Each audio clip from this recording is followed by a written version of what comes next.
Bonjour à tous, bienvenue sur cette nouvelle série de tutoriels sur le logiciel TIA Portal. Alors TIA Portal, c'est un logiciel tout en un qui permet de programmer des automates, des IHM, des contrôleurs d'axe de Siemens.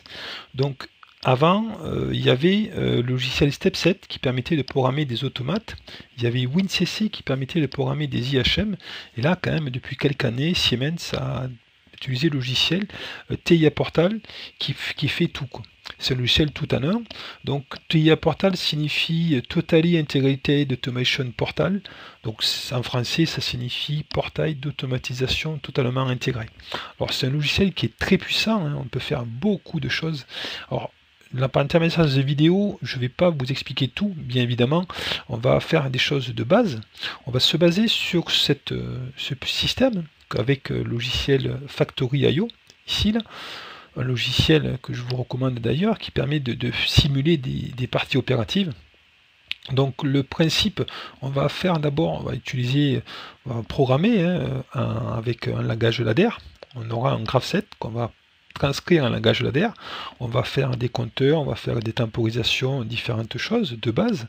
Et après, on travaillera sur un IHM. Voilà, toujours avec TIA Portal, bien évidemment. Donc le système, comment ça fonctionne? Donc, on va lancer le système. Alors ici, on a ici un contrôle, un arrêt d'urgence, un bouton DCY, un bouton arrêt, un bouton init. Ici, on a un compteur et voilà, on a un commutateur auto-manu qui est là. Donc ça, bien sûr, après, on l'enlèvera, on le mettra sur un IHM plus tard, hein. Donc on lance le cycle. Donc on lance le logiciel, voilà. On se met en mode automatique et on fait un départ cycle. Donc ici, les palettes elles arrivent là, donc elles vont aller tout droit, hein, de façon automatisée. Alors derrière, il y a un automate S7 1200 de Siemens qui travaille en simulation, logiciel qu'on a au lycée. Donc ici, ça va tout droit. Et après, ben, moi, je vais lancer des palettes qui arrivent ici, là, sur le convoyeur B. On va voir. Alors, voilà, ça va arriver. Donc ici j'ai mis une temporisation de 3 secondes, on aurait pu mieux faire bien sûr, mais c'est vraiment pour la démonstration.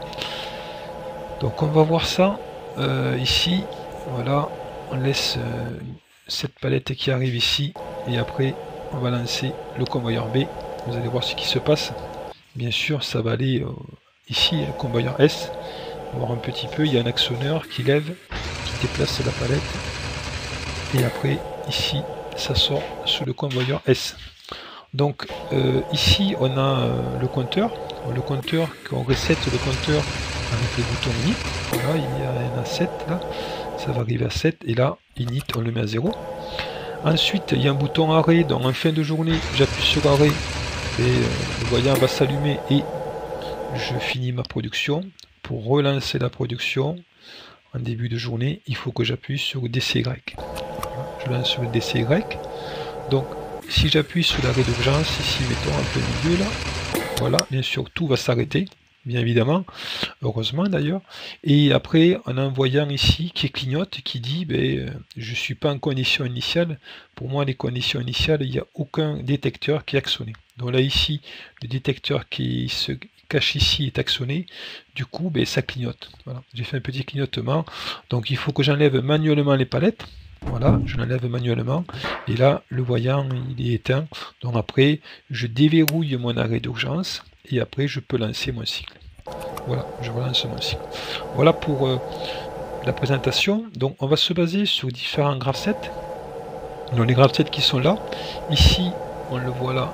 Alors, les graph-sets ici, on a c'est un graph-set de base, un graph-set de conduite. Ici, on a une mode automatique, mode de production normal, et après un mode manuel. En mode manuel, on le verra via l'IHM.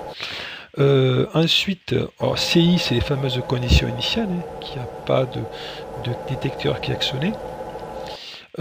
Ensuite, le graph-set de production normale, bon, il y a une petite divergence en ici, avec des fronts montants, donc une temporisation, un compteur. Voilà.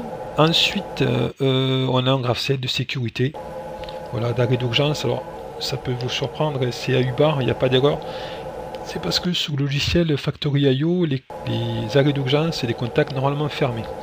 Et les arrêts, pareil, c'est normalement fermé. Alors c'est pas très logique au point de vue automatisme, mais voilà, on fait avec.